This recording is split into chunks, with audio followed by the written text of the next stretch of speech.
일본은 충격에 빠졌습니다. 백악관에서 한국 핵 잠수함 승인을 공식 발표했기 때문이죠. 한일 두 성 5,500억 달러를 쏟아부은 일본이 단 250억 달러를 투자한 한국에게 완전히 밀렸다는 사실은 누구도 믿을 수 없었습니다. 그리고 모두가 물었습니다. 한국은 도대체 어떻게 미국의 전략 심장을 바꿔버린 걸까? 왜 일본은 22배의 돈을 쓰고도 한 줄의 서명조차 받지 못했을까? 트럼프가 승인한 한국 핵 잠수함 파격 조건 3가지. 지금부터 그 비밀을 공개합니다. 저는 지난 30년간 미 해군 함정 건조 프로젝트를 총괄해 왔습니다. 버지니아급 핵잠수함부터 이지스 구축함까지 미국 해군력의 핵심 전력들을 직접 눈으로 보며 만들어온 사람입니다. 그래서 숫자에는 자신이 있습니다. 건조기간, 예산, 인력 배치, 자재 조달. 이런 데이터들은 제게 거짓말을 하지 않거든요. 30년 동안 수백 건의 프로젝트를 진행하면서 배운 게 있다면 숫자는 언제나 진실을 말한다는 겁니다. 그런데 2025년 10월 한미 정상회담 직후 제 책상 위에 올라온 보고서를 보는 순간 저는 제 눈을 의심했습니다. 아니, 정확히 말하면 제 경력 전체를 의심하게 됐다고 해야겠네요. 한국 핵추진 잠수함 건조 승인 예상 건조 기간 7년. 7년? 미국이 버지니아급 핵잠수함 한 척 만드는데 평균 8년에서 10년이 걸립니다. 그것도 우리가 70년 넘게 쌓아온 기술력으로 말이죠. 세계 최고 방산업체들이 총동원되고 수만 명의 숙련 기술자들이 투입되어도 그 정도 시간이 필요합니다. 그런데 한국이 처음 만드는 핵잠수함을 7년 만에 완성한다고요? 더 놀라운 건 그 다음 줄이었습니다. 만약 미국 필리 조선소에서 건조 시 15년에서 20년 예상, 인프라 구축 기간 3년 포함. 저는 그 자리에서 보고서를 다시 읽었습니다. 한 번, 두 번, 세 번. 심지어 안경을 벗고 눈을 비비기까지 했어요. 하지만 숫자는 변하지 않았습니다. 한국에서 만들면 7년, 미국에서 만들면 15년에서 20년. 우리가 우리 땅에서 우리 함정을 만드는데 한국보다 2배에서 3배 더 오래 걸린다는 겁니다. 이건 단순한 효율성 문제가 아니었어요. 이건 국가 안보와 산업 경쟁력, 그리고 제가 평생 믿어왔던 미국의 제조업 우위라는 신화가 무너지는 순간이었습니다. 저는 즉시 해군 조선국에 전화를 걸었습니다. 톰, 나야 이 보고서 확인했어? 응. 마크 우리도 처음엔 믿기지 않았어. 3번이나 재검토했지. 15년에서 20년이라는 게 정확한 거야? 정확해. 필리 조선소는 지금 상태로는 핵잠수함 건조가 불가능해. 도크를 새로 만들어야 하고 보안시설을 구축해야 하고 핵물질 취급 인력을 훈련시켜야 해. 그것만 최소 3년이야. 그리고 실제 건조에 들어가면 우리 조선업이 붕괴된 지 너무 오래됐어, 마크. 전화를 끊고 나서 저는 한참을 멍하니 앉아 있었습니다. 미국 조선업의 몰락. 이건 어제 오늘의 일이 아니었죠. 1970년대만 해도 우리는 세계 조선업을 주도했습니다. 하지만 지금은 전 세계 조선 시장에서 미국의 점유율은 1%도 안 됩니다. 군함조차도 제대로 만들지 못하는 상황까지 왔습니다. 그날 저녁 백악관에서 긴급 전화가 왔습니다. 헤그세스 국방장관이었습니다. 마크, 자니가 한국에 가야 할 것 같네. 트럼프 대통령께서 한국의 핵잠수함 건조를 승인하셨어. 그런데 우리 쪽에서 기술적 검토가 필요해. 정말로 7년이 가능한 건지 직접 확인해주게. 장관님, 그런데 하나 여쭤봐도 될까요? 말해보게. 일본 말입니다. 제가 알기로 일본은 지난 몇 달간 미국과의 방위 협력 강화를 위해 엄청난 투자를 약속했다고 들었습니다. 정확한 액수가 얼마였죠? 전화 너머로 잠시 침묵이 흘렀습니다. 그리고 헤그세스 장관의 한숨 섞인 목소리가 들려왔습니다. 5,500억 달러야. 일본이 약속한 금액이 5,500억 달러고 한국은 250억 달러네. 그런데 핵잠수함 건조 승인은 한국만 받았어. 일본은 트럼프 대통령께서 다카이치 총리를 만나서 일본은 최고의 동맹이라고 말씀은 하셨지만 실질적인 건 아무것도 없네. SNS에 올린 핵잠 승인 소식도 전부 한국 얘기였어. 저는 그 순간 전화기를 든 손에 힘이 들어가는 걸 느꼈습니다. 5,500억 달러와 250억 달러. 무려 22배 차이입니다. 일본이 한국보다 22배나 더 많은 돈을 쏟아부었는데 결과는 정반대였습니다. 일본은 립서비스만 받았고 한국은 핵잠수함 건조 승인이라는 실질적 선물을 받았습니다. 이건 단순한 투자 대비 효율성의 문제가 아니었어요. 뭔가 더 큰 그림이 있다는 직감이 들었습니다. 장관님, 제가 한 가지만 더 여쭤보겠습니다. 트럼프 대통령께서 한국에 요청한 조건이 있습니까? 있지 미 해군용 핵잠수함 2척을 한국에서 무상으로 건조하라고 하셨어. 그것도 한국 조선소에서 말이야. 무상으로? 저는 깜짝 놀랐습니다. 미국 대통령이 다른 나라에 우리 군함을 공짜로 만들어달라고 요청한다고요? 버지니아급 핵잠수함 한 척. 가격이 약 35억 달러입니다. 2척이면 70억 달러어치를 공짜로 만들어달라는 겁니다. 이건 제가 30년간 국방부에 있으면서 단 한 번도 들어본 적 없는 이야기였습니다. 미국이 다른 나라에게 뭔가를 공짜로 해달라고 부탁하다니요. 장관님, 그럼 결국 한국은 우리 핵잠수함을 만들면서 모든 기술을 습득하게 되는 거 아닙니까? 설계도부터 건조 공정, 품질 관리까지 전부 보게 될 텐데요. 그렇지, 그래서 잔이가 가서 확인해. 한국이 정말 그럴 능력이 있는지, 아니면 우리가 과대평가하고 있는 건지 말일세. 솔직히 나도 의아해. 한국이 아무리 조선업이 발달했다고 해도 핵잠수함은 다른 차원 아닌가? 전화를 끊고 저는 책상 서랍에서 오래된 사진 한 장을 꺼냈습니다. 1995년 제가 처음 버지니아급 프로젝트에 투입됐을 때 찍은 사진이었습니다. 그때만 해도 미국은 세계 최강이었죠. 조선업도 제조업도 모든 분야에서 압도적이었습니다. 그런데 30년이 지난 지금 우리는 다른 나라에 우리 군함을 만들어달라고 부탁하고 있습니다. 그것도 무상으로요. 다음 날 아침 저는 인천행 비행기에 올랐습니다. 14시간의 비행 동안 저는 계속 생각했습니다. 도대체 한국에 뭐가 있길래 미국 대통령이 이런 결정을 내린 걸까? 그리고 더 중요한 질문. 왜 일본은 22배나 더 많은 돈을 쓰고도 아무것도 얻지 못한 걸까? 트럼프 대통령은 분명 아베 전 총리와 둘도 없는 친구라고 했고 다카이치 총리에게도 최고의 동맹이라고 지켜세웠습니다. 하지만 정작 실질적인 선물은 한국에 갔습니다. 한국 거제도 한화오션 조선소. 그곳에 가면 이 모든 의문이 풀릴 거라고 믿었습니다. 그런데 저는 그때 몰랐습니다. 제가 거제에서 보게 될 것들이 제 30년 경력을 완전히 뒤흔들어 놓을 거라는 사실을요.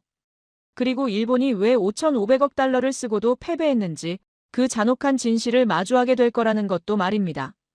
2025년 11월 7일 오전 9시 저는 한국 거제도 한화오션 조선소 정문 앞에 서 있었습니다.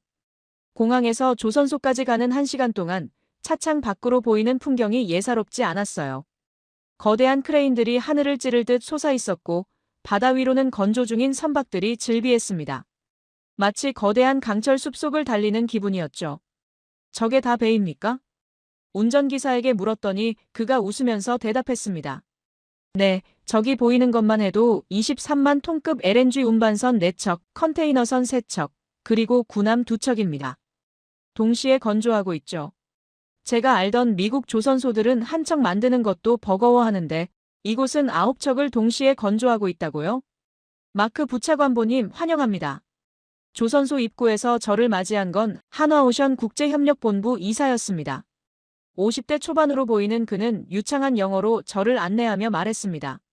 오늘 저희 조선소를 둘러보시면서 궁금하신 점이 있으시면 언제든지 질문해 주십시오. 다만 한 가지 양해를 구하자면 군사 기밀과 관련된 일부 구역은 촬영이 제한될 수 있습니다. 물론입니다. 이해합니다. 그렇게 시작된 조선소 투어는 제 예상을 완전히 뒤엎는 경험이었습니다. 첫 번째 충격은 규모였습니다.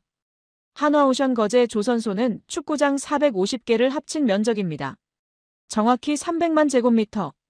숫자로만 보면 감이 안 오실 겁니다. 제가 직접 걸어다니면서 느낀 건 이곳은 단순한 조선소가 아니라 하나의 거대한 산업 도시라는 것이었어요. 부차관보님, 저희는 연간 약 70척의 선박을 건조합니다. 상선, 군함, 특수선 가리지 않고요. 직원은 약 1만 5천 명이고 협력업체까지 합치면 3만 명이 넘는 인력이 이곳에서 일하고 있습니다. 김 이사의 설명을 듣는데 제 머릿속에서 계산이 빠르게 돌아갔습니다. 연간 70척? 미국 전체 조선소를 다 합쳐도 연간 10척을 못 만듭니다. 한 개 조선소가 미국 전체보다 7배 많은 배를 만들고 있다는 겁니다. 저기 보이는 건물이 자동화 용접 시설입니다. 로봇팔 97대가 24시간 가동되고 있죠. 김 이사가 가리킨 곳을 보는 순간 저는 할 말을 잃었습니다. 거대한 선체 블록 위를 로봇팔들이 정확하게 움직이며 용접 작업을 하고 있었어요. 불꽃이 튀는 모습이 마치 거대한 예술 작품을 만드는 것 같았습니다. 그리고 그 정밀도와 속도가 경이로웠습니다. 사람은 어디 있습니까? 사람은 주로 감독과 품질 검사를 담당합니다. 실제 용접 작업의 약 78%는 자동화로 진행됩니다. 사람이 하면 하루 걸릴 작업을 로봇은 4시간 만에 끝냅니다. 게다가 품질도 더 균일하죠. 제가 알기로 미국 필리 조선소의 자동화율은 30%도 안 됩니다. 대부분의 작업이 여전히 숙련공의 손에 의존하고 있죠. 그래서 인력 배치에만 3년이 걸린다고 보고서에 나와 있었던 겁니다. 숙련된 용접공을 찾는 것부터가 문제거든요. 두 번째 충격은 속도였습니다. 저 선박은 언제 건조를 시작했습니까? 제가 가리킨 건 거대한 LNG 운반선이었습니다. 축구장 3개를 합친 크기였어요. 3개월 전입니다. 23만 톤급 LNG 운반선인데 6개월 후면 진수합니다. 23만 톤짜리 배를 9개월 만에 만든다고요? 미국에서 같은 크기의 상선을 만들려면 최소 2년은 걸립니다. 저는 그 순간 보고서에 나왔던 7년이라는 숫자가 과장이 아닐 수도 있겠다는 생각이 들었습니다. 김 이사님, 실례지만 이 속도가 정말 가능한 겁니까? 제가 알기로 조선업은 숙련도가 생명인데요. 물론입니다. 하지만 저희는 시스템으로 숙련도를 대체했습니다. 보세요, 저기. 그가 가리킨 곳에는 거대한 모니터가 있었고 실시간으로 모든 공정이 디지털화되어 표시되고 있었습니다. 모든 블록, 모든 용접점, 모든 자재의 위치가 실시간으로 추적됩니다. AI가 최적의 작업 순서를 계산하고 로봇들이 그대로 실행하죠. 사람의 실수를 최소화하는 겁니다. 세 번째 충격은 공급망이었습니다. 부차관보님, 이쪽으로 오시죠. 김 이사가 저를 안내한 곳은 거대한 창고였습니다. 그런데 이 창고가 특별한 게 자재들이 분류별로 완벽하게 정리되어 있었어요. 저희는 철강부터 시작해서 엔진, 전자장비, 심지어 작은 볼트 하나까지 대부분 한국에서 조달합니다. 포스코에서 철강을 받고 현대중공업에서 엔진을 받고 삼성전자에서 전자장비를 받죠. 공급망이 전부 반경 500km 안에 있습니다. 미국은 부품 하나 조달하는데 태평양을 건너야 할 때가 많습니다. 칩 하나 때문에 대만에서 배를 기다리고 엔진 부품 때문에 독일에서 비행기로 공수하고요. 그런데 한국은 모든 게 차로 몇 시간 거리에 있다는 겁니다. 그럼 해외 의존도는요? 약 15% 정도입니다. 그것도 특수 부품들이고요. 핵심 자재는 전부 국산입니다. 미국 조선업의 해외 의존도가 60%가 넘는다는 걸 생각하면 경이로운 수치였습니다. 부차관보님, 이쪽으로 오시죠. 특별히 보여드릴 게 있습니다. 김 이사가 저를 안내한 곳은 별도로 격리된 도크였습니다. 출입 통제가 엄격했고 보안 검색도 2번이나 받았어요. 지문 인식, 홍채 인식까지 거쳤습니다. 군사 기밀구역이라는 걸 바로 알 수 있었죠.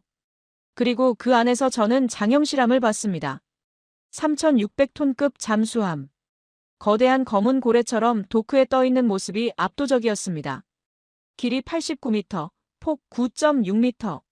숫자로만 봤을 때와 실제로 눈앞에서 봤을 때의 느낌은 완전히 달랐습니다. 이게 한국의 최신 중형 잠수함입니다. 장보고 3급의 진화형이죠. 리튬 이온 배터리를 탑재한 디젤 전기 추진 방식입니다. 수중 작전 지속 시간이 기존보다 3배 늘어났습니다. 저는 잠수함 주변을 천천히 걸으며 세부 구조를 살펴봤습니다. 용접 품질, 선체 마감, 해치 구조. 모든 게 완벽했습니다. 그리고 한 가지 이상한 점을 발견했습니다. 김 이사님, 이 잠수함 크기가 디젤 전기 추진치고는 너무 큰 것 같은데요? 일반적으로 재래식 잠수함은 이 정도 크기일 필요가 없지 않습니까? 김 이사가 잠시 미소를 지었습니다. 뭔가 숨기고 있다는 걸 직감할 수 있는 그런 미소였죠. 예리하시네요. 맞습니다. 3,600톤은 재래식 잠수함으로는 상당히 큰 편입니다. 독일의 2.2급이 2,500톤, 일본의 소류급이 2,900톤 정도 되거든요. 심지어 일본의 최신형 타이게이급도 3,000톤입니다. 그럼 왜 이렇게 크게 만든 겁니까? 확장성 때문입니다. 미래 업그레이드를 위한 공간을 확보해 둔 겁니다. 그 단어를 듣는 순간 제 머릿속에 퍼즐 조각들이 맞춰지기 시작했습니다. 혹시 이 잠수함이 핵추진으로 전환 가능하게 설계된 겁니까? 김 이사는 대답 대신 의미심장한 눈빛으로 저를 바라봤습니다. 그리고 조용히 말했습니다. 방위사업청장님께서 지난달 국회에서 이렇게 말씀하셨습니다. 공개적으로 자세히 말씀드리긴 어렵지만 미래를 위해 준비한 기술이 있다. 이를 잘 활용하면 빠른 시일 내 잠수함 건조가 가능할 것이다. 저는 그제야 이해했습니다. 한국은 처음 핵잠수함을 만드는 게 아니었어요. 이미 20년 전부터 준비해온 겁니다. 장보고 3급 3,400톤을 거치면서 단계적으로 크기를 키워왔고 장형 실함에 이르러서는 3,600톤으로 아예 핵추진 시스템을 장착할 수 있는 공간까지 확보해 놓은 거였습니다. 그렇다면 수직 발사대는요? 보고서에 10개라고 나와 있던데. 맞습니다. 이전 도산 안창호급이 6개였는데 장형 실함은 10개입니다. 60% 증가했죠. 현무 4 잠수함 발사 탄도미사일을 탑재할 수 있습니다. 사거리 800km로 북한 전역을 타격할 수 있습니다. 단순히 미사일을 더 많이 쏘기 위한 게 아니었습니다. 저는 군사 전문가로서 알고 있었어요. 수직 발사대가 많다는 건 다양한 임무를 수행할 수 있다는 뜻입니다. 그리고 만약 미래의 정책이 바뀐다면 그 발사대에는 다른 것도 들어갈 수 있습니다. 저는 그날 오후 조선소 회의실에서 한화오션 기술진들과 3시간 동안 미팅을 가졌습니다. 그들이 보여준 데이터는 충격적이었습니다. 부차관보님, 솔직히 말씀드리면 저희는 핵잠수함 건조를 10년 전부터 준비해 왔습니다. 원자로 설계는 한국원자력연구원과 협력했고 소형 모듈형 원자로 기술도 이미 확보했습니다. 핵연료만 해결되면 즉시 건조에 들어갈 수 있습니다. 기술본부장의 말이었습니다. 저는 그 순간 깨달았습니다. 트럼프 대통령이 왜 한국을 선택했는지를요. 일본은 5,500억 달러를 쏟아부었지만 준비가 안 되어 있었습니다. 한국은 250억 달러만 투자했지만 이미 20년 전부터 준비가 끝나 있었습니다. 트럼프는 비즈니스맨답게 가장 효율적인 선택을 한 겁니다. 그날 저녁 숙소로 돌아온 저는 워싱턴에 있는 헤그세스 장관에게 전화를 걸었습니다. 장관님, 7년은 가능합니다. 아니, 어쩌면 더 빨라질 수도 있습니다. 확신하나? 네, 제가 30년간 이 일을 해왔지만 이런 조선소는 처음 봤습니다. 한국은 이미 준비가 끝나 있었습니다. 우리가 지금 시작하려는 걸 그들은 20년 전부터 준비해왔습니다. 전화를 끊고 창밖을 바라봤습니다. 거제 조선소의 불빛들이 밤하늘을 밝히고 있었습니다. 24시간 가동되는 저 조선소에서 미국의 미래 해군력이 만들어질 거라는 생각이 들었습니다. 그리고 동시에 또 하나의 생각이 스쳤습니다. 일본은 지금 이 사실을 알고 있을까? 자신들이 수십 년간 꿈꿔왔던 아시아 군사 허브의 자리를 한국이 차지하게 됐다는 걸 말입니다. 5,500억 달러를 쏟아부었지만 트럼프 대통령의 SNS에는 한국 핵잠 승인 소식만 올라갔다는 걸요. 한국에서의 이틀째 밤, 저는 숙소에서 한국 방위산업에 대한 자료들을 뒤지고 있었습니다. 그러다가 흥미로운 기록 하나를 발견했습니다. 2017년 트럼프 대통령 일기 시절의 비공개 회담 기록이었습니다. 다음 날 아침, 저는 국방부 관계자와의 미팅을 요청했습니다. 청와대가 아닌 용산 국방부 청사에서 만난 김 차관은 50대 후반의 베테랑 관료였습니다. 부차관보님, 무엇이 궁금하십니까? 2017년 트럼프 대통령 일기 때 한국의 핵잠수함을 제안했다는 기록을 봤습니다. 그때 무슨 일이 있었습니까? 김 차관이 잠시 침묵하다가 입을 열었습니다. 그때 트럼프 대통령께서 문재인 정부에 제안하셨죠. 미국산 버지니아급 핵잠수함을 판매하겠다고요. 가격은 한 척당 약 40억 달러였습니다. 그런데 더 중요한 건 그 다음이었습니다. 하지만 우리 정부는 거절했습니다. 거절했다고요? 왜입니까? 우리가 만들겠다고 했습니다. 우리 기술로, 우리 손으로 말입니다. 미국산을 사면 비용도 비싸지만 더 큰 문제는 기술 종속이었습니다. 운용에 제약이 따르고 수리도 미국 허락을 받아야 하고 심지어 언제 인도받을지도 불확실했습니다. 저는 그 순간 소름이 돋았습니다. 2017년 한국은 미국의 제안을 거절하고 독자 개발을 선택했습니다. 그리고 8년 뒤인 2025년 한국은 그 선택이 옳았다는 걸 증명해 보인 겁니다. 그럼 그때부터 준비를 시작한 겁니까? 아닙니다. 그때는 이미 준비가 한창이었습니다. 김 차관이 태블릿을 꺼내 자료를 보여줬습니다. 한국의 핵잠수함 개발 역사가 상세히 기록되어 있었거든요. 2004년부터 우리는 핵추진 잠수함 연구를 시작했습니다. 극비 프로젝트였죠. 지금으로부터 21년 전입니다. 김 차관의 설명이 이어졌습니다. 처음 3년간은 순수 기초 연구였습니다. 핵추진 시스템의 원리부터 시작해서 소형화 가능성, 안전성 검증까지 모든 걸 처음부터 공부했죠. 그리고 2007년에 본격적으로 소형 모듈형 원자로 설계에 착수했습니다.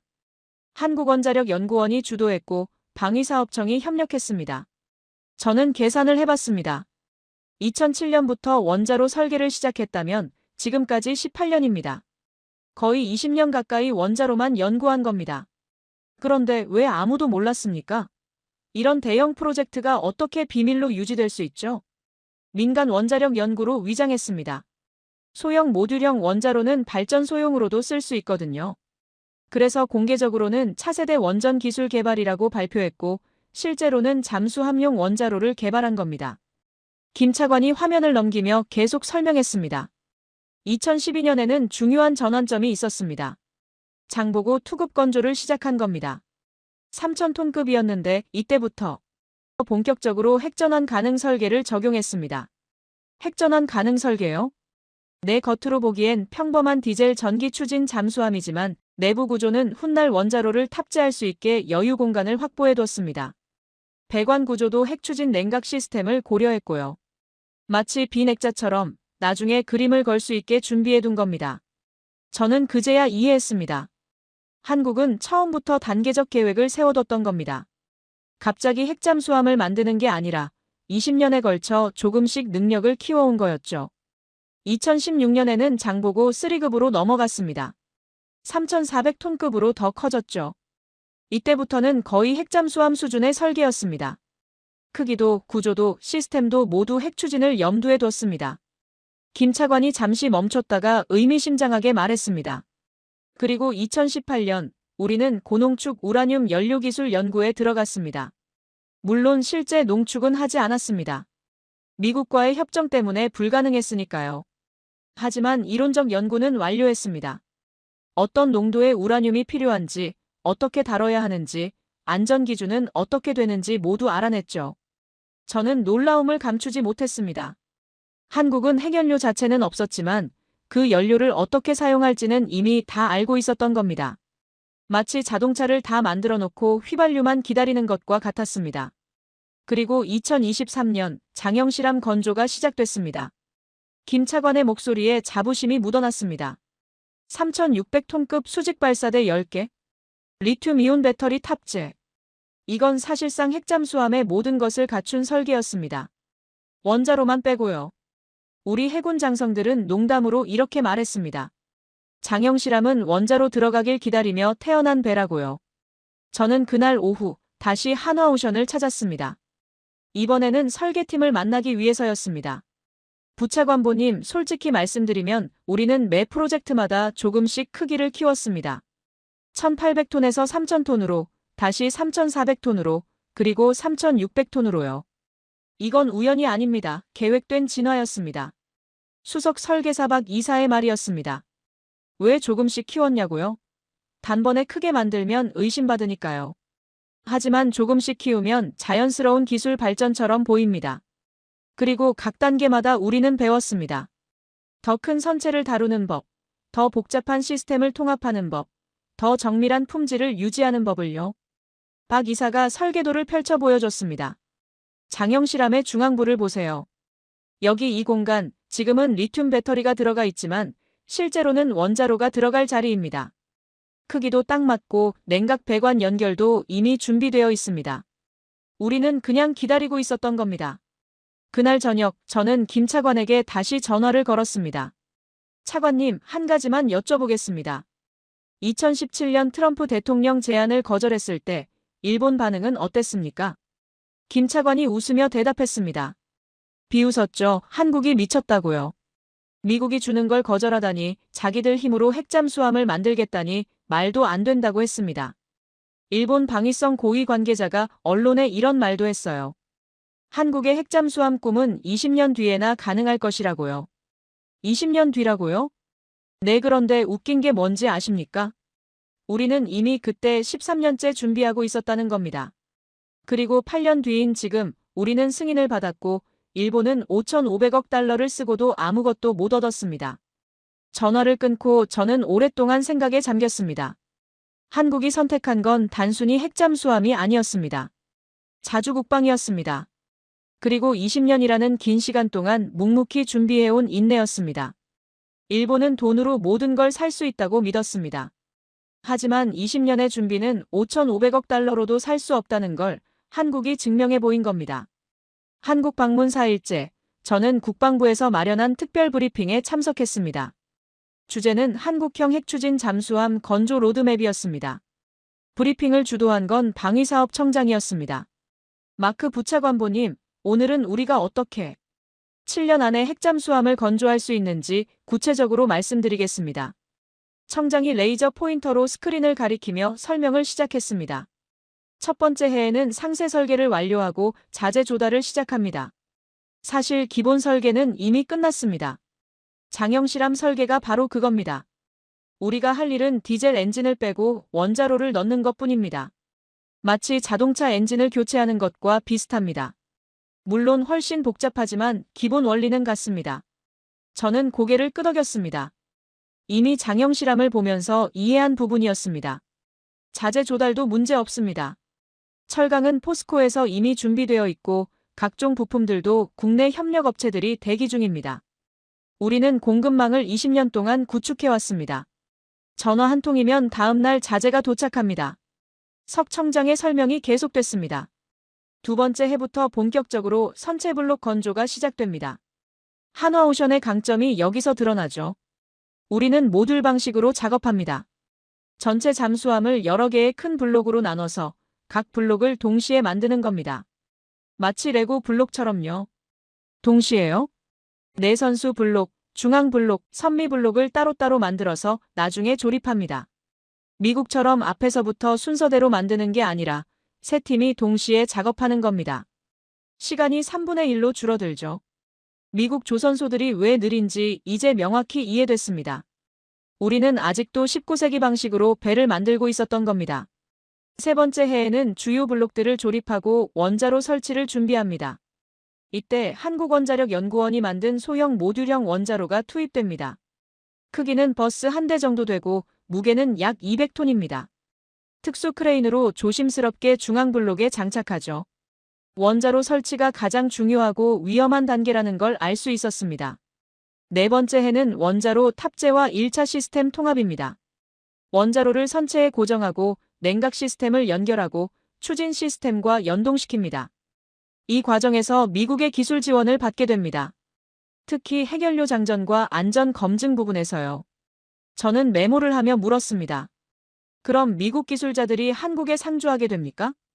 그렇습니다. 약 50명 정도의 미국 원자력 전문가들이 우리 조선소에 파견됩니다.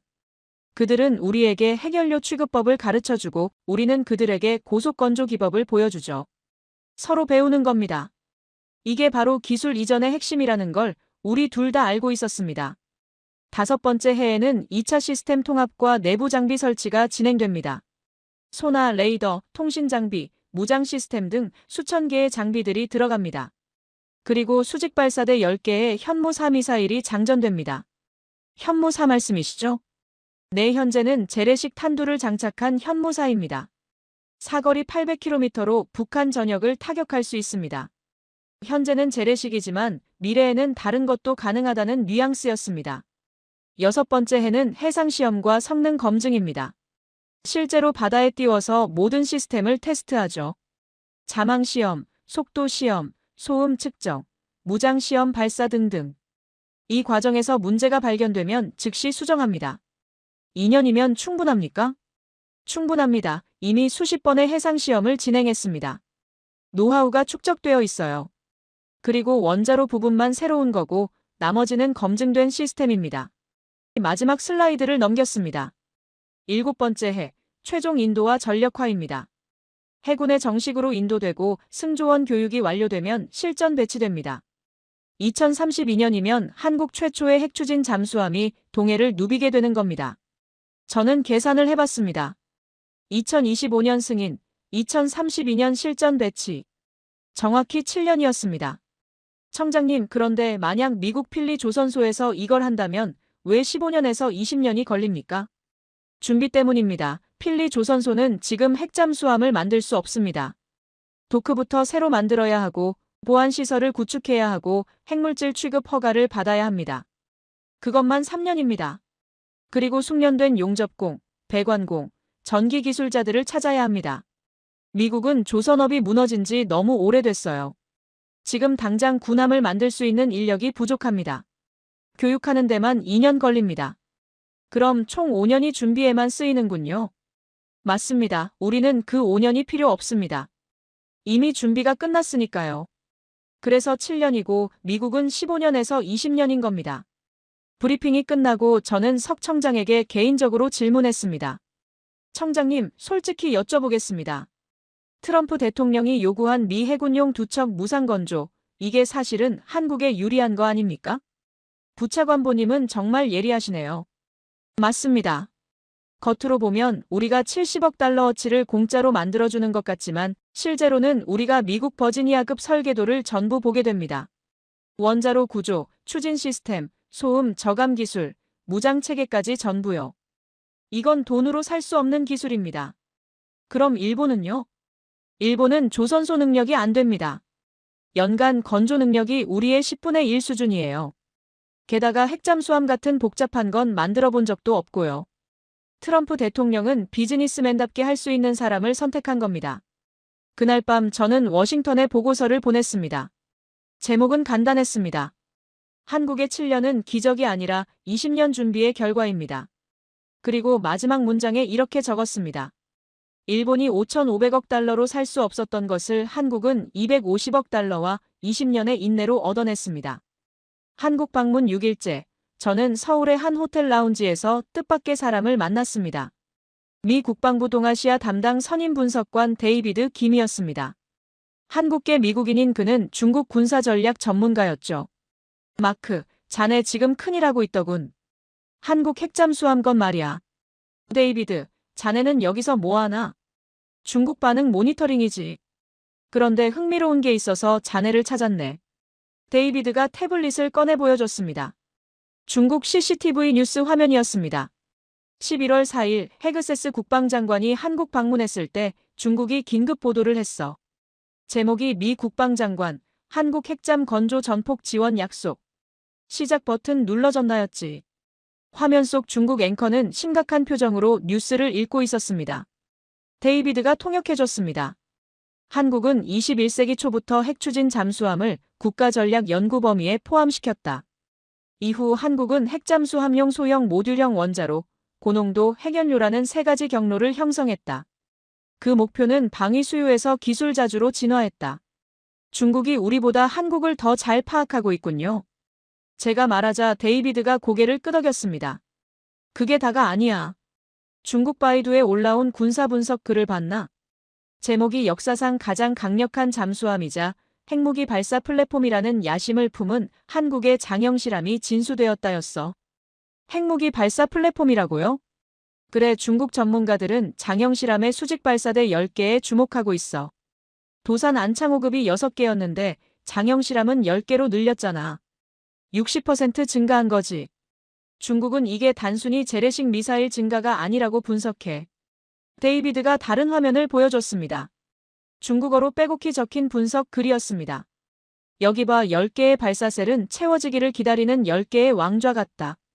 만약 국제 정세가 바뀌고 정책이 완화되며 한국이 그 조치를 취하기로 결정한다면 장영실함은 손쉽게 가장 이상적인 핵공격 플랫폼이 될 것이다라고 써 있어. 저는 소름이 돋았습니다. 중국은 우리 미국보다 한국의 장기 전략을 더 정확히 읽고 있었습니다. 데이비드, 그런데 중국이 왜 강하게 반대하지 않죠? 한국이 핵잠수함을 가지면 중국에게 위협 아닙니까? 데이비드가 묘한 미소를 지었습니다. 그게 재미있는 부분이야. 중국 신화통신 분석을 보면 이런 대목이 있어. 한국의 핵잠수함 보유는 한국이 미국으로부터 군사적으로 독립할 수 있는 계기가 될 수 있다. 이는 중국에게 나쁘지 않다는 거지. 무슨 뜻입니까? 중국은 한국이 자체 핵전력을 갖추면 미국 의존도가 줄어든다고 봐. 주한미군 철수 가능성도 높아지고, 트럼프 대통령이 한국이 자기 방어를 해야 미국 돈이 줄어든다고 하잖아. 중국은 이게 장기적으로 한미동맹 약화로 이어질 수 있다고 계산한 거야. 저는 고개를 끄덕였습니다. 복잡한 전략적 계산이었습니다. 그런데 중국이 정말 두려워하는 건 따로 있어. 데이비드가 다른 자료를 보여줬습니다. 중국 신화닷컴이 쓴 글인데 제목이 이재명의 계획은 트럼프의 계획보다 더 기발한 걸까? 내용을 보면 한국의 진짜 목적이 미국 안보 역할 분담이 아니라 미국으로부터 기술을 획득하고 시장 점유율을 확보하는 거라고 분석했어. 기술 획득이요? 그래, 중국은 한국이 미국 핵잠수함 2척을 무상으로 만들어주면서 모든 기술을 습득하게 된다는 걸 정확히 파악했어. 그리고 그 다음 수순도 예측했지. 데이비드가 화면을 확대했습니다. 한국이 완전한 핵잠수함 건조 기술을 습득하면 한국은 서방 진영의 핵잠수함 공급국 중 하나가 될 수 있다. 이는 국방과 경제 모두에 상당한 이득이 된다. 만약 이것이 한국의 진짜 의도라면 이 교환 게임에서 한국은 트럼프보다 우위를 점할 수도 있다고 써 있어. 저는 잠시 말을 잃었습니다. 중국이 보는 한국은 우리가 보는 한국보다 훨씬 전략적이었습니다. 그리고 이게 중국이 진짜 두려워하는 부분이야. 데이비드가 마지막 자료를 꺼냈습니다. 캐나다, 폴란드, 호주. 핵잠수함이 필요한 서방 국가들이 줄을 서고 있어. 중국은 한국이 이 시장을 독점하게 될까봐 경계하고 있어. 프랑스나 영국 핵잠수함은 너무 비싸고 건조 기간도 길어. 미국은 자국용도 못 만드는 상황이고. 그럼 남는 건 한국밖에 없지. 저는 그날 오후 국방부 김 차관을 다시 만났습니다. 차관님, 중국이 한국 핵잠수함에 대해 상당히 정밀한 분석을 하고 있던데요. 김 차관이 빙그레 웃었습니다. 알고 있습니다. 사실 우리는 중국도 설득했습니다. 설득했다고요? 10월 한미 정상회담 직전에 한중 고위급 협의가 있었습니다. 우리는 중국에 이렇게 설명했죠. 한국의 핵잠수함은 중국을 겨냥한 게 아니라 북한 잠수함을 추적하기 위한 거라고요. 그리고 한국이 자체 방위력을 키우면 미국 의존도가 줄어든다는 점도 강조했습니다. 중국이 받아들였습니까? 완전히 받아들인 건 아니지만 강하게 반대하지 않기로 했습니다. 중국도 계산을 한 거죠. 한국 핵잠수함이 중국에게 직접적 위협은 아니라고 판단한 겁니다. 오히려 장기적으로 한미동맹 균열을 유발할 수 있다고 봤고요. 저는 감탄했습니다. 한국은 미국만 설득한 게 아니라 중국까지 설득한 겁니다. 그런데 일본은요? 김 차관의 표정이 굳어졌습니다. 일본은 설득 대상이 아니었습니다. 그들은 우리를 막을 힘이 없으니까요. 미국이 승인하면 일본이 뭐라고 하든 상관없습니다. 그날 저녁 저는 데이비드와 다시 만나 술을 마셨습니다. 마크, 자네도 이제 알겠지? 한국이 왜 일본보다 효율적인지. 글쎄요, 여전히 놀랍습니다. 한국은 20년 동안 조용히 준비했어. 미국을 설득할 타이밍을 기다렸고 중국을 안심시킬 논리를 만들었고 일본은 아예 상대하지 않았지. 반면 일본은 돈만 쏟아부으면 될 줄 알았어. 5,500억 달러면 뭐든 살 수 있다고 생각한 거야. 하지만 20년의 준비는 돈으로 살 수 없었군요. 정확해. 그리고 중국 전문가들도 그걸 알고 있어. 그래서 두려워하는 거야. 한국이 조용히, 그러나 확실하게 동북아 군사 균형을 바꾸고 있다는 걸 말이야. 저는 잔을 비우며 생각했습니다. 중국이 두려워하는 건 한국의 핵잠수함 그 자체가 아니었습니다. 한국이 보여준 전략적 인내와 치밀한 준비, 그리고 이제 시작될 글로벌 수출이었습니다. 일본은 5,500억 달러로 미국의 환심을 사려 했지만 한국은 20년의 준비로 미국과 중국을 동시에 설득했습니다. 한국 방문 마지막 날, 저는 다시 거제 조선소를 찾았습니다. 이번에는 특별허가를 받아 장영실함 내부로 들어갈 수 있었습니다. 좁은 해치를 통과해 잠수함 안으로 들어가는 순간 저는 다른 세계에 온 것 같았습니다. 복잡하게 얽힌 배관, 빽빽이 들어선 계기판, 그리고 압도적인 첨단 기술의 향연. 부차관보님, 이쪽입니다. 안내를 맡은 해군 대령이 저를 중앙구역으로 데려갔습니다. 그리고 천장을 가리켰습니다. 저기 보이는 10개의 원형 구조물이 수직 발사대입니다. 저는 고개를 들어 올려다봤습니다. 10개의 거대한 원통형 발사관이 일렬로 늘어서 있었습니다. 각각의 직경이 약 1m, 길이는 10m가 넘어 보였습니다. 이전 도산 안창호급은 6개였죠? 맞습니다. 그런데 장형실함은 10개로 늘렸습니다. 설계 단계부터 10개를 염두에 뒀습니다. 왜 10개입니까? 단순히 화력 증강만이 목적은 아니겠죠? 대령이 잠시 망설이다가 조심스럽게 입을 열었습니다. 공식적으로는 북한 전역 타격을 위한 현무사탑제가 목적입니다. 사거리 800km면 북한 어디든 공격할 수 있으니까요. 하지만요. 부차관보님도 군사 전문가시니 아실 겁니다. 수직 발사대는 범용성이 생명입니다. 지금은 현무사를 쏘지만 미래에는 다른 것도 쏠 수 있습니다. 저는 고개를 끄덕였습니다. 그가 무슨 말을 하는지 정확히 알고 있었습니다. 대령님, 솔직히 여쭤보겠습니다. 이 발사대에 전술핵을 탑재할 수 있습니까? 대령이 제 눈을 똑바로 바라봤습니다. 기술적으로는 가능합니다. 발사대 규격이 그렇게 설계되어 있습니다. 하지만 정치적 결정은 다른 문제죠. 저는 그 순간 중국 바이두에 올라왔던 문구가 떠올랐습니다. 10개의 발사셀은 채워지기를 기다리는 10개의 왕좌 같다. 대령님, 중국이 이 잠수함을 핵무기 발사 플랫폼이라고 부르던데요. 대령이 쓴웃음을 지었습니다. 중국 전문가들이 우리를 더 잘 아는 것 같습니다. 맞습니다. 이 잠수함은 필요하다면 전략 플랫폼으로 전환될 수 있게 설계됐습니다. 저는 발사대를 다시 한번 올려다봤습니다.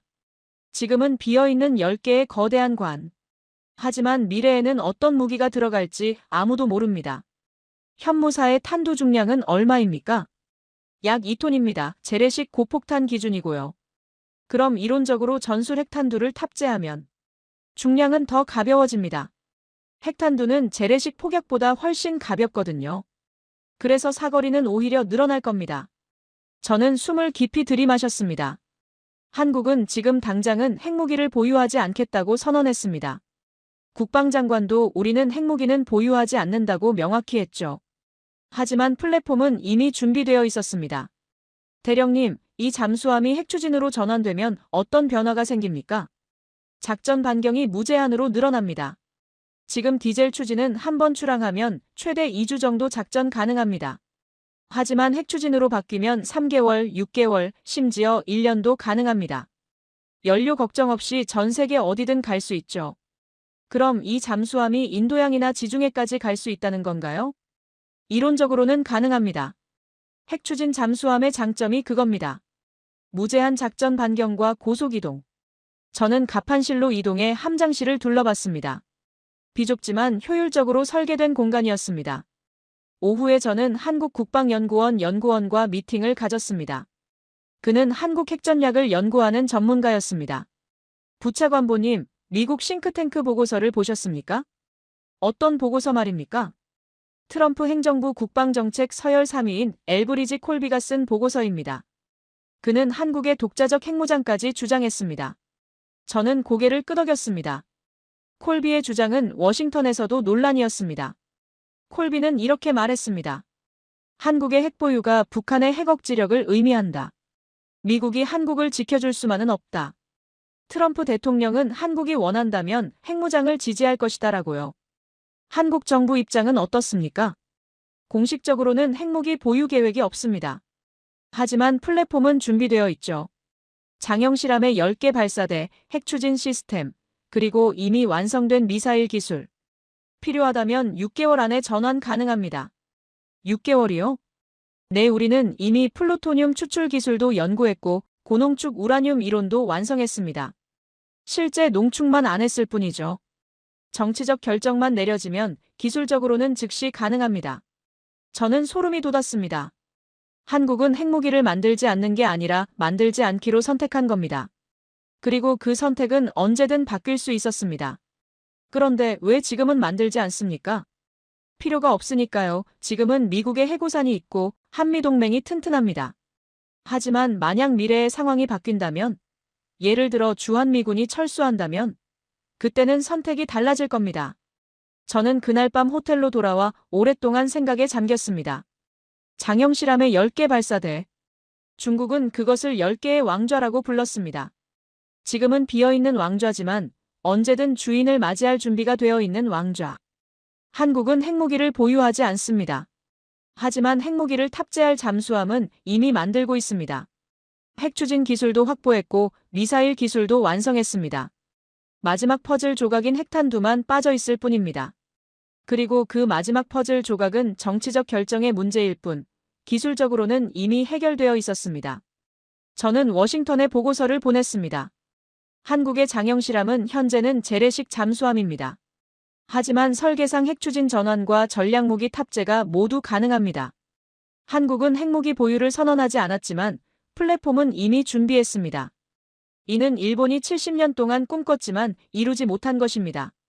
그리고 마지막 문장을 추가했습니다. 중국이 두려워하는 이유를 이제 이해합니다. 한국은 조용히, 그러나 확실하게 동북아 핵균형을 바꿀 준비를 마쳤습니다. 한국 출장 마지막 주, 저는 예상치 못한 장면을 목격했습니다. 거제 한화오션 조선소 VIP 라운지에서 캐나다 국방장관 일행을 마주친 겁니다. 마크, 여기서 만나다니 반갑군. 캐나다 국방부 차관 존 맥도널드였습니다.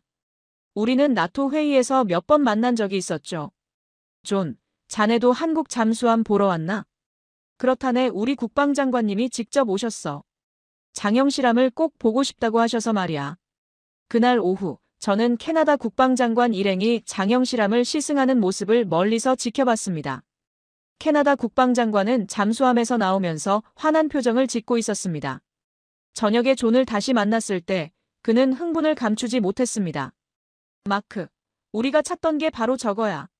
장영실함 말이야. 캐나다가 잠수함 구매를 고려하고 있나? 고려가 아니라 거의 결정 단계야. 600조 원 규모의 계약이 될 것 같네. 저는 깜짝 놀랐습니다. 600조 원이면 약 450억 달러입니다. 그 정도 규모면 몇 척을 사는 건가? 12척을 계획하고 있어. 그런데 흥미로운 건 한국이 우리한테 제안한 옵션이야. 무슨 옵션? 존이 목소리를 낮췄습니다. 핵추진 전환 옵션이야. 지금은 디젤 전기 추진으로 인도받지만 훗날 국제 정세가 바뀌면 핵추진으로 업그레이드 할 수 있다는 거지. 한국이 이미 그렇게 설계해뒀다고 하더군. 그게 가능한가? 캐나다는 파이브 아이즈 국가잖나. 미국 허락이 필요할 텐데. 그래서 지금 당장은 안 돼. 트럼프 행정부와 캐나다 관계가 좋지 않으니까. 하지만 한국 측은 장기적 관점에서 보자고 했어. 5년 후, 10년 후에는 상황이 바뀔 수 있다고. 그때 핵추진이 필요하면 업그레이드 해주겠다는 거야. 저는 한국의 전략에 다시 한번 감탄했습니다. 지금 당장 불가능한 것도 미래를 위해 준비해두는 것. 바로 한국이 20년 동안 해온 방식이었습니다. 며칠 후 저는 또 다른 소식을 들었습니다. 폴란드가 오르카 프로젝트를 추진한다는 겁니다. 국방부 김 차관을 통해 자세한 내용을 들을 수 있었습니다. 폴란드는 최대 8척의 잠수함을 도입하려고 합니다. 그런데 입찰에 참여한 나라가 독일, 프랑스, 스웨덴, 그리고 우리 한국입니다. 경쟁이 치열하겠군요. 그런데 폴란드가 가장 관심 있어 하는 게 우리 장영실함입니다. 이유가 뭔지 아십니까? 말씀해 보세요. 캐나다 계약 때문입니다. 폴란드가 보기에 캐나다가 선택했다는 건 나토 기준을 통과했다는 의미거든요. 그리고 폴란드는 한국 조선소의 빠른 건조 속도에 주목했습니다. 김 차관이 자료를 보여줬습니다. 독일은 잠수함 한 척 만드는데 6년 걸립니다. 프랑스는 7년, 스웨덴은 5년이지만 소형입니다. 반면 우리는 3,600톤급을 3년 안에 만들 수 있습니다. 폴란드가 8척을 원한다면 우리는 동시건조로 5년 안에 전부 인도할 수 있습니다. 5년 안에 8척이요? 네, 우리 조선소는 한 번에 여러 척을 동시에 만들 수 있으니까요. 독일이 8척 만들려면 최소 15년 걸립니다. 저는 계산을 해봤습니다. 캐나다 12척, 폴란드 8척, 그러면 총 20척입니다. 한 척당 평균 30억 달러로 잡아도 600억 달러 규모의 시장이었습니다. 차관님, 혹시 다른 나라에서도 문의가 들어왔습니까? 김 차관이 미소를 지었습니다. 호주, 네덜란드, 노르웨이에서 문의가 왔습니다. 특히 호주가 흥미로운 게 그들은 이미 오커스 협정으로 미국과 영국에서 핵잠수함을 도입하기로 했거든요. 그런데 가격이 너무 비싸고 인도 시기도 불확실해서 한국산도 알아보는 겁니다. 호주가 얼마에 계약했죠? 척당 약 100억 달러입니다. 그것도 2040년대나 되어야 인도 받습니다. 저는 깜짝 놀랐습니다. 100억 달러면 한국 핵잠수함 예상 가격의 4배였습니다. 우리는 척당 25억 달러 정도로 제한할 예정입니다. 그리고 7년 안에 인도하겠다고 했죠. 그날 저녁 저는 데이비드 김을 다시 만났습니다. 데이비드, 자네 말이 맞았어. 한국이 서방 핵잠수함 공급국이 되고 있어. 내가 뭘 했나 중국이 두려워하는 게 바로 그거야.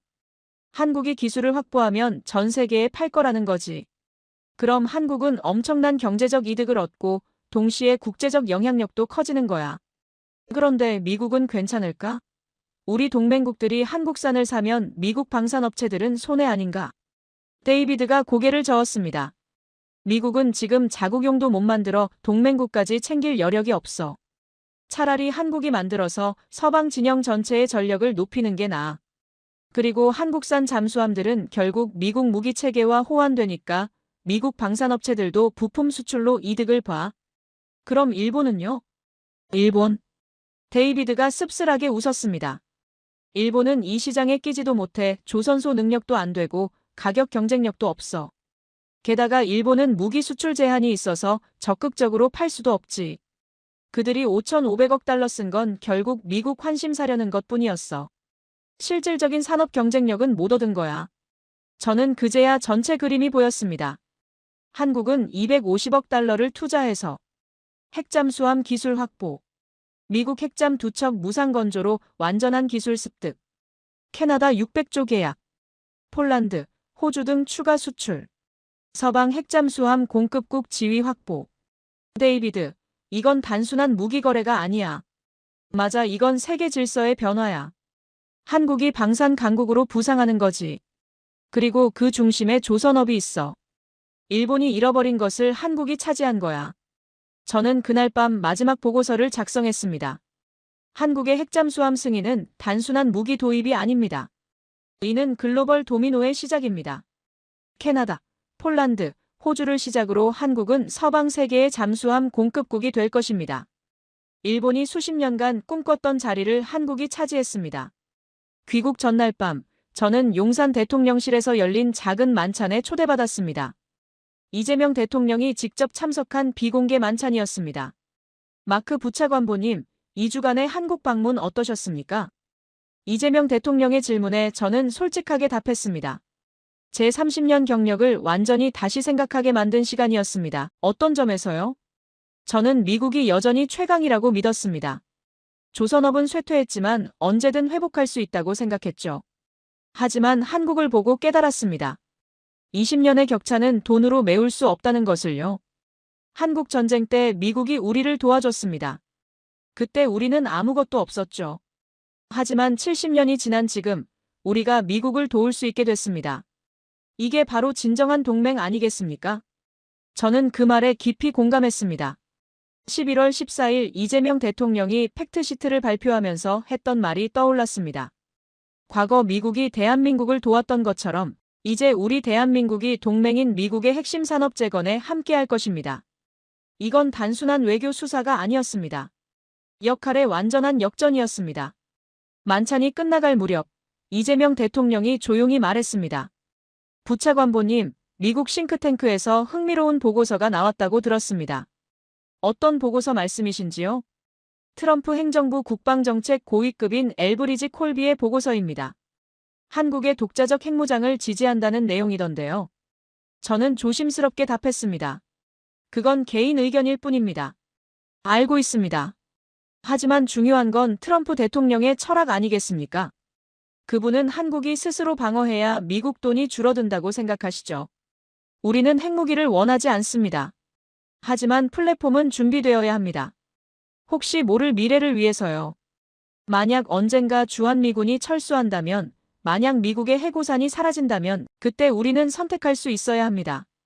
저는 그 말의 무게를 느꼈습니다. 한국은 핵무기를 만들지 않지만 만들 수 있는 능력은 확보해두겠다는 것. 바로 일본이 70년간 시도했지만 실패한 전략이었습니다. 일본은 어떻게 반응하고 있습니까? 이재명 대통령이 쓴웃음을 지었습니다. 공개적으로는 축하한다고 합니다. 하지만 비공개적으로는 상당히 당황하고 있죠. 다카이치 총리가 트럼프 대통령께 최고의 동맹이라는 말을 들었지만 정작 실질적인 건 우리가 다 가져갔으니까요. 5,500억 달러 대 250억 달러. 맞습니다. 그런데 재미있는 건 트럼프 대통령이 이 차이를 정확히 알고 계신다는 겁니다. 그분은 비즈니스맨이시니까요. 효율성을 중시하시죠. 만찬이 끝나고 저는 국방부 김 차관과 잠깐 대화를 나눴습니다. 차관님, 솔직히 여쭤보겠습니다. 한국의 최종 목표가 뭡니까? 김 차관이 진지한 표정으로 답했습니다. 자주국방입니다. 우리는 더 이상 누군가에게 의존하고 싶지 않습니다. 한국 전쟁 때 우리 운명이 다른 나라 손에 달려 있었던 그 굴욕을 다시는 겪고 싶지 않아요. 하지만 한미동맹은요? 동맹은 계속됩니다. 하지만 대등한 동맹이 되어야 합니다. 일방적으로 보호받는 관계가 아니라 서로 도우는 관계예요. 우리가 미국 조선업을 살리고 미국은 우리에게 해결료를 공급하고 이게 진정한 동맹 아니겠습니까? 저는 고개를 끄덕였습니다. 한국이 원하는 건 독립도 고립도 아니었습니다. 대등한 파트너십이었습니다. 다음 날 아침 인천공항으로 가는 차 안에서 저는 지난 2주를 되돌아봤습니다. 저는 한국에 와서 7년이 정말 가능한가를 확인하러 왔습니다. 하지만 발견한 건 그보다 훨씬 큰 것이었습니다. 20년의 준비. 2017년 미국 제안 거절의 뚝심. 장보고급에서 장형실함까지의 단계적 진화. 10개 발사대의 숨겨진 의미. 캐나다, 폴란드로 이어지는 글로벌 도미노. 그리고 일본의 완전한 패배. 비행기에 오르기 전 저는 헤그세스 국방장관에게 마지막 전화를 걸었습니다. 장관님, 한국 출장 보고드립니다. 수고했네. 마크 결론이 뭔가? 한국은 준비되어 있습니다. 7년은 충분히 가능하고 어쩌면 더 빨라질 수도 있습니다. 그리고 우리가 한국을 도와주는 게 아닙니다. 한국이 우리를 살리는 겁니다. 미국 조선업은 한국 없이는 회복할 수 없습니다.